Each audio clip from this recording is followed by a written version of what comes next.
Ladies and gents, welcome back to the Player Zone YouTube channel. Welcome back to our Premier League predictions. Match day 32. I cannot believe it. We are absolutely on the home straight now for the Premier League season. And yes, the Premier League is probably one of the most disappointing leagues amongst the European top five in terms of it feels like it's basically over. Liverpool are crawling over the line.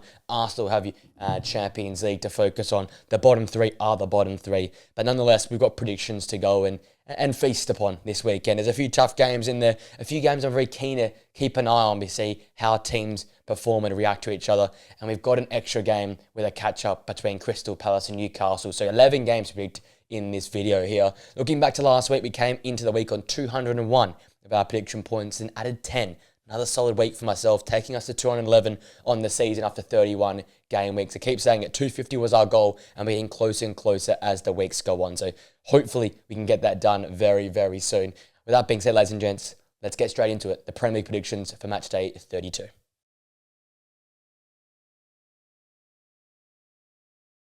We start up north in Manchester as City hosts Palace in our opening game of the weekend. This one I'll be live streaming and very, very keen to keep an eye on this one here. City obviously coming off the back of that 0-0 draw versus Manchester in an absolute snorefest, ballfest, whatever you want to make of it. And it's sort of been a symbol of Man City's season. Very underwhelming, struggled to create a lot of chances in this game here. And it's been a season of contrasting stories. The first half of the year, they were scoring goals without conceding poorly. Second half of the season, much better defensively, but not enough chance creation in the final third, and obviously coinciding with Erling Haaland not being available. I look in this game here, they've had a mixed bag. 2 wins, 2 draws, and 1 loss in their last 5 games, but only 6 goals scored. And as such, the front line has to improve. Who's going to carry the load? Omar Marmoush has been in fantastic form in recent weeks. I go to him yet again. Can he lift this side once more, make things happen in the final third? But yet again, I call on Pep Guardiola, I call on these players to play to his strength, play quicker, play more direct, allow him to use his pace in behind and try and exploit this Crystal Palace backline who's missing a few key names, which we'll touch on in a minute. But then Phil Foden has to stand up. Really, really poor versus Manchester United. Had the few chances in the first half, but really disappeared out of that game there. I'd love to see Savinho start as well. I've been big on him getting continual minutes this season, getting phased out at times as well. I think if Pep and City want to be successful in this game here, you pair up Savinho with Omar Marmoush, who've been fantastic as a combination. And we need to see more from Phil Foden, whether that be in the 10 or out on the left-hand channel there as well. Because City, if they want to be successful in this game here, have to go forward and attack much better. Look at Palace, a dramatic 2-1 win last time out versus Brighton in that derby. Crazy. 2 red cards in the end for them. A red card for Brighton in that game. It was back and forth. But once again, Palace continuing to be a very tough team to play. Unbeaten in their last 8 matches. Only conceding twice in their last 5 games. They are fantastic defensively. But they will be without their captain, Mark Guehi, who picked up a second yellow card and was sent off in that game there alongside injured Chris Richards. It means a lot of pressure falls on Maxence Lacroix alongside Jefferson Lerma, who's filling in at centre-half. Can they repel an Omar Marmoush? Can they repel a Kevin De Bruyne, a Phil Foden and co? Because I tell you what, City will surely be hungry to try and get back on track. And this backline looks very, very vulnerable, considering Crystal Palace have been built off their strong backline come the new year. I just don't see them laying a glove at Man City in this game here. Wharton and Hughes be massive midfield. The 2 white British men being Brexit as they would be, sliding the challenges, making things happen, being a physical presence. But I can't see them really matching the technical ability of Man City in this game here. And because of the absentees, I can only see City winning this game. It's still going to be tight. It's going to be real edge of your seat type stuff, and that's why I'm going to do it for the live watch along. But I think City go over the line just. 2-1 for me. I think Omar Marmoush and Savinho are the difference makers, and City get back to winning ways. Our next game takes us to the South Coast and the Amex as Brighton hosts Leicester City. Obviously, Brighton, as I said last time out, dramatic loss 2-1 to Crystal Palace. All the chaos in that game there.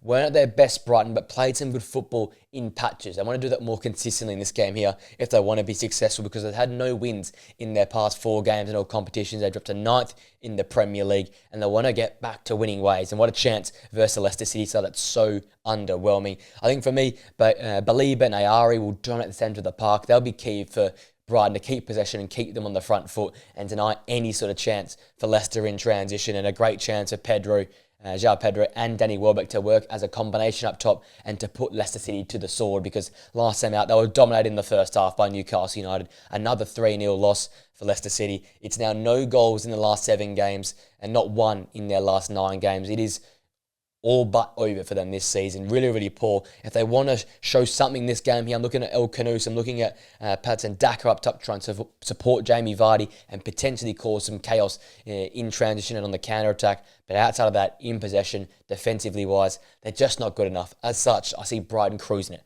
4-0 for me in this game here. The Seagulls get back to winning ways and keep their hopes for Europe alive.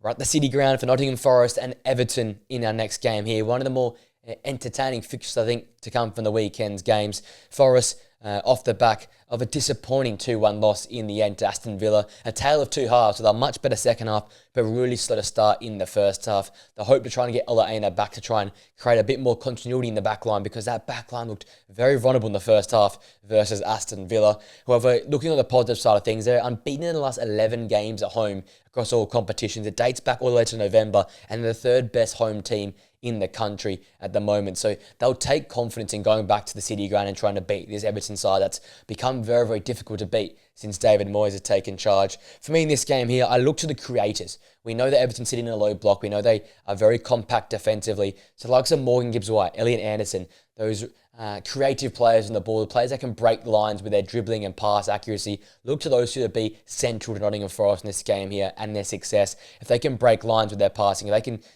kickstart that counter-attack like Nottingham Forest love to do, it allows Hudson-Odoi, Ante Alanga and co chances in behind to get opportunities on goal. Obviously, these two wide players aren't suited to a low block, but they can make those chances if those midfield combinations, Dominguez in there, Elliot Anderson and Morgan Gibbs-White, can set up chances going forward. So they're going to be massive in this game here to try and break apart that Everton low block.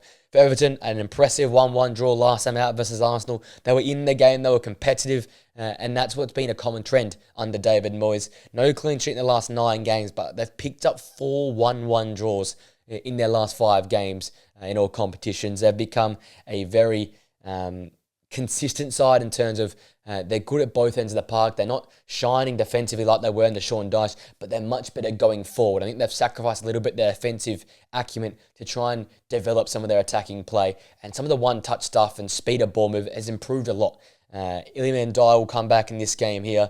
We're likely to see Dwight McNeil come back to the start as well in this game. They're going to be dangerous in transition if Forest commit numbers forward, because we know how good they can be in the link-up. We saw it versus Man City earlier this season. They can get the better of teams on the counter-attack. So look to those two to be pivotal for Everton in this game here. And then obviously the centre-back partnership of Jared Branthwaite and James Tarkowski have been central to all things Everton have done this season under Dyche, under Moyes. They look to be pivotal yet again to keep out the pacey unit that Nottingham Forest have and sit in that low block and prevent Forest getting space to run in behind, because that's when they flourish and play at their best. I think it's going to be back and forth, but I don't think there's going to be many goals in this game here due to how Everton play their football and due to Nottingham Forest becoming a little bit more defensively orientated in recent weeks. I've gone with the Forest 1-0 win. They'll edge it just. The home crowd, the form of that front line for me is enough to get over the line versus Everton's side.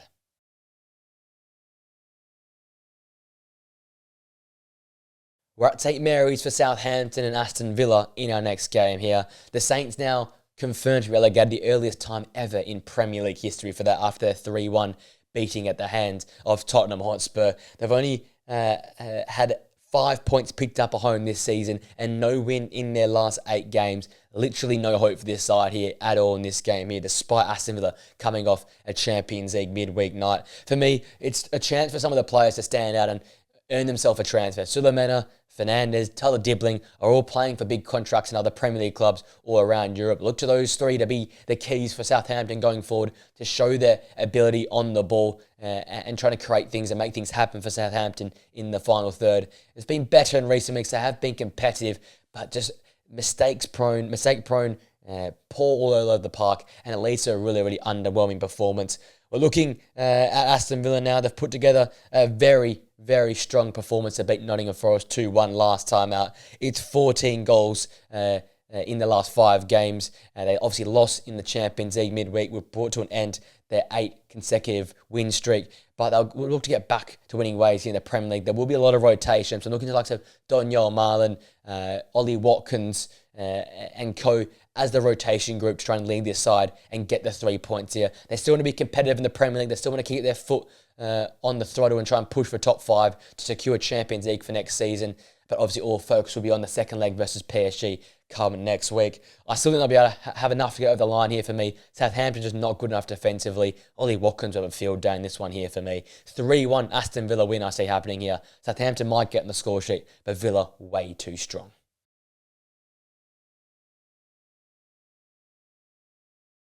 It's an all-London clash at the Emirates as Arsenal host Brentford in our next game here. Arsenal coming off the back of a underwhelming 1-1 draw last time out versus Everton in the Premier League, but followed it up with a superb 3-0 win versus Real Madrid midweek in the Champions League. And due to the current situation in the Premier League, I can't see them putting out any recognisable faces in this game here versus Brentford.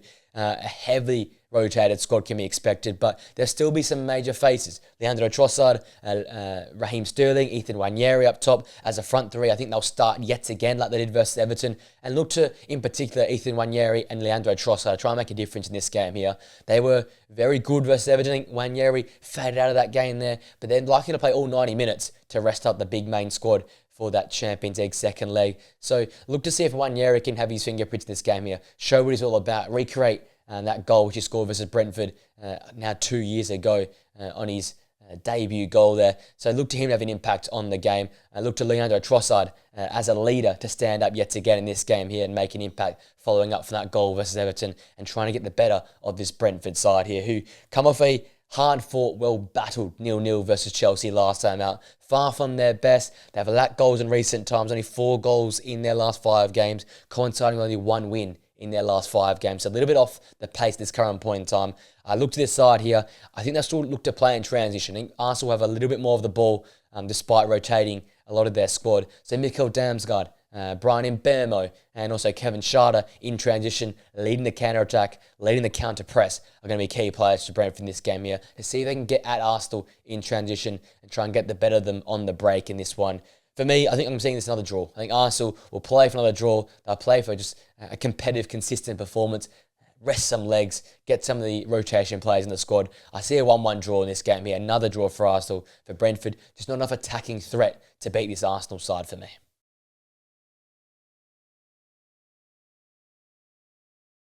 Chelsea face Ipswich in our next game here. Obviously, Chelsea coming off the back of that really disappointing 0-0 draw away to Brentford last time out. And it's been another common trend, really lacking that quality and consistency in the final third. They've only managed 3 goals in their last 5 games in all competitions, but has coincided with 4 clean sheets at that time there. So almost mirroring what Man City have done in recent times, which is lack that quality in the final third, but be much more solid defensively, which is keeping them in games and getting them key results in important times. For me, it's that spark in the final third they need. Jadon Sancho, Pedro Neto, Noni Madueke, the others have to contribute in the final third there. I don't know how many of them will play, considering they've got the Conference League tie midweek. There'll be a lot of resting going on in the Premier League, but they still need to compete and put up a strong enough squad to keep amongst that top 5 spots trying to secure Champions League football for next season. So whether it be Neto, whether it be Sancho, whether it be Madueke, the others around Cole Palmer and Enzo Fernandez have to lift, especially those in the final third, because goals are like gold dust right now for Chelsea. It's so sparse, but they need it, and they need that consistency coming into the end of the season, because if they don't score enough goals in the Premier League, you often get found out. So a massive time for this club to turn things around late in the season and secure that Champions League qualification spot. Looking at Ipswich, they'll overrun late on by Wolves in a 2-1 loss in the end. Once again, they can compete with sides. We've seen that. 6 goals in the last 5 games. However, no clean sheet in their last 13 games shows their continual problem with this side. Not good enough consistency throughout games to keep clean sheets and hold on defensively. It's just been a little bit all over the place for me here. I think improvements in midfield are key. Sam Morsey and Kajusta in centre of the park have to do better protecting that back line. O'Shea's been fantastic at the heart of the defence, but others around him and have not been good enough. And I think they need all the support they can get. So those 2 midfielders there, in particular, need to shut down Cole Palmer, Enzo Fernandez and co, and look to protect that back 4 there, because if Chelsea get a run on, it could get really, really ugly in this game here if Ipswich aren't careful. I just see Ipswich laying a glove on Chelsea, another team that are just in a grade of their own, a tier of their own. Not championship quality, but far from Premier League quality. I've got a Chelsea 3-0 win. They cruise it at home. I think some of the forwards for Chelsea get back in some goal-scoring form in this one for me.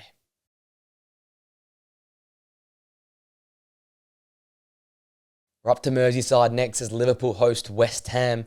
A massive game for Liverpool. And to get back on track, it's been a real rough run in recent times. They come off the back of a 3-2 loss away to Fulham last time out, where they totally played off the park in my eyes. They just weren't quite at the races, a little bit sluggish, and it showed. It's now 3 losses in their last 5 games, 1 clean sheet kept in that time there. They've gone away from that identity of keeping clean sheets, being robust in midfield, and being a tough team to play. They're looking much easier to play the ball around. They're getting done in transition, mistakes at the back. And yes, they might already have basically 2 hands on the Premier League title, but it says a lot if you're not finishing the season off on a high note. I think they need to finish off running through the line, if you use a running line there. Finish the season on a high note, finish strong, because right now they're just stumbling over the line. It's become a real impediment and a dark stain on what has been a really, really good season for Liverpool. I think they're quite poor in wide areas in the game versus Fulham. In particular, Mohamed Salah and Cody Gakpo, almost invisible through key moments in that game there where they needed these experienced leaders and these great players to stand up. They've lacked that quality in the final third. I think those two have to be much better in this game versus West Ham. And in particular, the central midfield combination, Ryan Gravenberch and Alexis McAllister, they were superb versus Fulham, but they were the only 2 players for me who really stood out in that game there. Look to those two to be good yet again. They win that midfield battle. It goes a long way for Liverpool being competitive in this game here. But it's important that these two set them up in the centre of the park. Win that battle, keep the ball away from the likes of Souček, Paquetas, Jarrod Bowen, and get Liverpool repetitively on the front foot, putting pressure on that West Ham goal there. Looking at West Ham, much improved second half versus Bournemouth. They got that 2-2 draw in the end. It was over the course of a 15-minute spell where they were just much better, looked more coherent in the final third, and your goals have lacked so far this season. Without a win in the last 4 games, 3 goals scored in those 4 games. But we saw 2 scored in the space of 10 minutes versus Bournemouth. I think Jarrod Bowen and Nicholas Fulkrug, their combination in the final third, I'd love to see that happen yet again here versus Liverpool. Cause a bit of a threat, put Liverpool under pressure, and you see they might crack, because we've seen versus Fulham, there's mistakes in this Liverpool side right now. And then obviously, Skulls and Wan-Bissaka as the 2 wing-backs have been fantastic in this new system here. Look for them to be consistent yet again, not only defensively, but driving the ball forward for this West Ham side and giving this side width in their attacking play.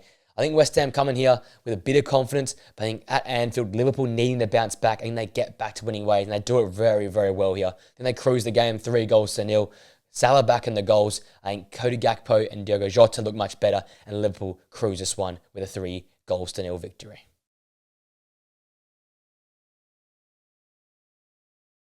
We're at the Molineux for Wolves and Spurs. Wolves obviously coming off the back of a fantastic comeback result, 2-1 away at Ipswich to get that win there, which basically secures their safety for this season. And now a chance for them to keep building on this good recent run of form. They're unbeaten the last 4 games, a 3-game win streak coming to this game here. They go back home where they've played much better so far this season, and it could be a chance to extend this streak versus a very vulnerable Spurs side. I think this turnaround in form and the form patches they've had this season has coincided with better defensive solidity and security. I said it last time out, I'll say it yet again. This back 3 is so important for them. Totti, Agbadou, and also Doherty at the back. As a central 3, they've been fantastic in recent times, coinciding with this great run of form. They'll have to be at the races yet again. Shut down the Spurs front line, limit spaces for them to run into. They're a side that love to use their pace, love for space to run in behind and exploit backlines. If you keep it compact, if you limit opportunities for green grass to run into, Spurs are going to struggle. So those back 3 are going to be so, so important yet again. And obviously, Matheus Cunha returned to one of his last games we expect in the Molineux, alongside Bellegarde in the final third in behind Strand Larsen. It poses to be a really, really dangerous diamond up top that can cause a lot of problems for a very vulnerable Spurs side that commit numbers forward and going to be tired from midweek European adventures. So look to this side to get at Spurs in transition and potentially get at them with some early goals. They start the game much quicker. There's a lot of quality in that final third there, a lot of danger, a lot of speed, and it could cause Spurs a lot of problems, I think, in this one here. Looking at Spurs, they come off the back of that 3-1 win versus Southampton, an expected result. However, only 1 win in their last 5 Premier League games, 3 losses coming in that time. Obviously got midweek European action to contend with as well. There's going to be some tired legs on that side there. Rotations may be in place. I'm expecting the likes of Matisse Tell, Brennan Johnson, Heung-min Son, Wilson Odobert, whoever plays up top, to look to be clinical. I think for Spurs in this game, it's not about performance, it's about outcome. Finish your chance in the final third. Make Wolves hurt. Any half mistake, pounce on it, and that's how we're going to get a result in this game here. If they're not clinical, if they're wasteful in the final third, it's all going to be one way in Wolves traffic, because I just don't think Spurs will have the legs to compete with Wolves in this game here, considering they're coming off a shortened break and Wolves in a great run of form. And as such, I just see Wolves winning this game here. I just don't back Spurs to be clinical, to be that killer side right now, because they're just totally not. They really struggle for form. They're struggling for confidence, and they're struggling for belief right now. Got a Wolves 2-1 win at home here over Spurs. I just don't see the Spurs laying a glove on this Wolves side at this current point in time.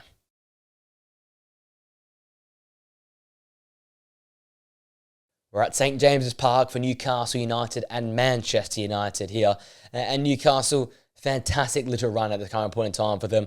Coming with the back of that 3-0 win away at Leicester City, all done in that first half there. It's now a streak of 4 consecutive wins in all competitions, rising up into the top 5 at last in the Premier League, ahead of Manchester City with 9 goals scored in their last 5 games. It's all just ticking over for Newcastle at this current point in time.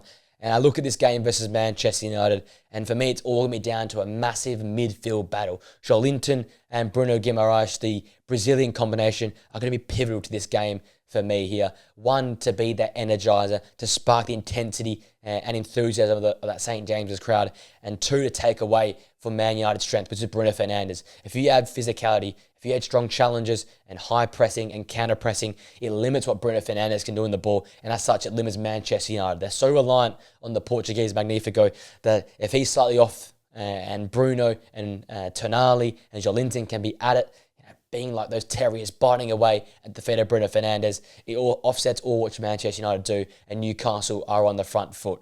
Obviously, United played that ball fest, that 0-0 versus Man City. They've got the Europa League midweek versus Lyon. It's 8 goals scored in the last 5 games with Manchester United, but goalless in the last 2 games in the Premier League. It's really hard team to read right now. Obviously, they need Garnacho, Højlund, Zerks, whoever's up top, just to be clinical, to take a chance, to convert in front of goal, because right now chance creation is becoming a little bit easier, but scoring the goal has been the problem for the side. And then obviously it all boils down to Bruno Fernandes. Will he play? Will he start off the back of a European night? I do not know, but he's so important to this Manchester United side. If he's not there, or if he's not at 9, 8, 10 out of 10 type performance, United have no chance. And Newcastle in great form. They're once again finding that defensive solidity, and they're scoring goals for fun up top. And it's all down to that midfield for me. I think they get this team energized. They turn the cogs to this side, and good things happen. I just don't see United have any chance in this game here. I've gone with a Newcastle 4-0 win in this game here. United will be tired. United don't finish their chances, and Newcastle in hot form. It only leads to one result, that being a Newcastle United win.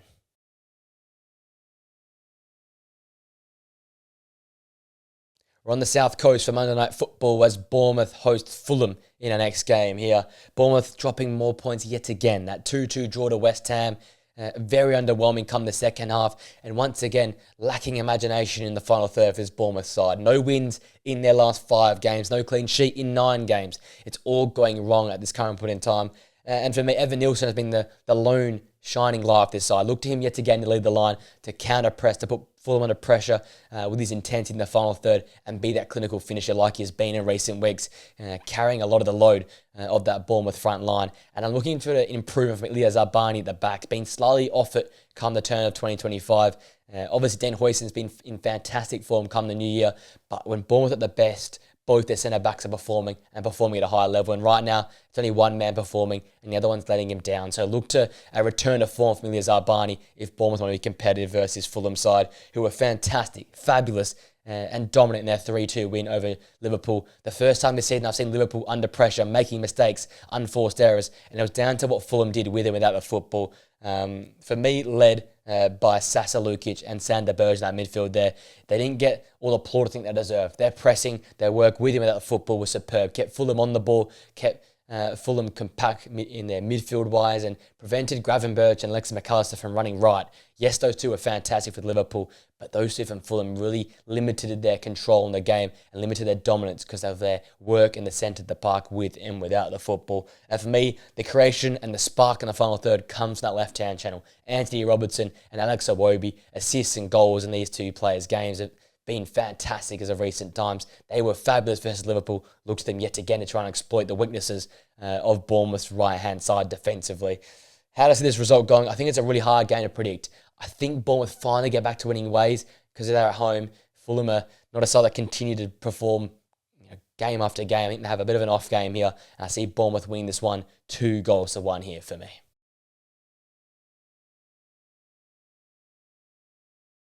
A final predicted game is the make-up game. Newcastle host Crystal Palace. This is on Wednesday night. A very hard game to predict so far in advance, but obviously Newcastle, they're used to playing 2 games a week. They did it last year in their Champions League adventures. That gives them a benefit. Obviously, they're at home as well in front of that St. James's Park crowd.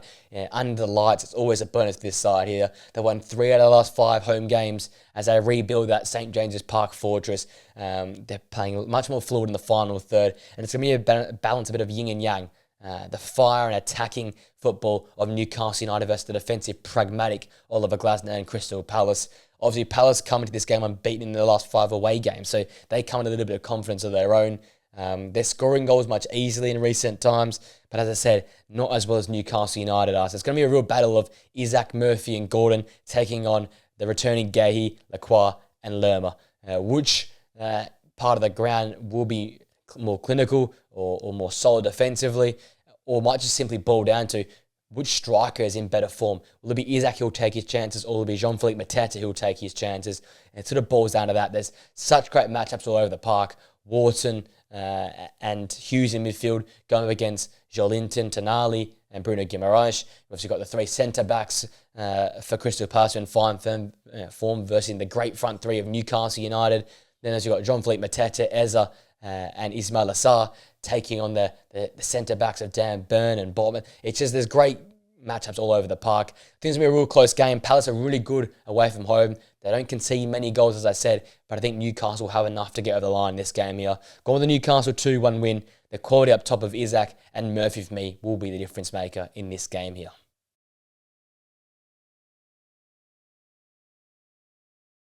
With that being said, ladies and gents, that brings my prediction video to an end for match week 32. All 10 games plus the additional one coming on Wednesday night. Let me know your thoughts in the comment section down below. What's your game of the weekend? Who are some of your key players that come from your weekend? And what are your prediction in the comment section down below? I love seeing the interaction and I love seeing your thoughts in the comment section. If you enjoyed the video, guys, please sort of smash a like on it. Subscribe to the Players End channel for more videos and content here in the channel, and press that post notification bell so you know we upload more videos, podcasts, reaction content, prediction content here on the channel. With that being said, guys, hope you have a great day. Enjoy the weekend football action, and I'll see you guys on the video or podcast very, very soon. Till next time, guys. See you later.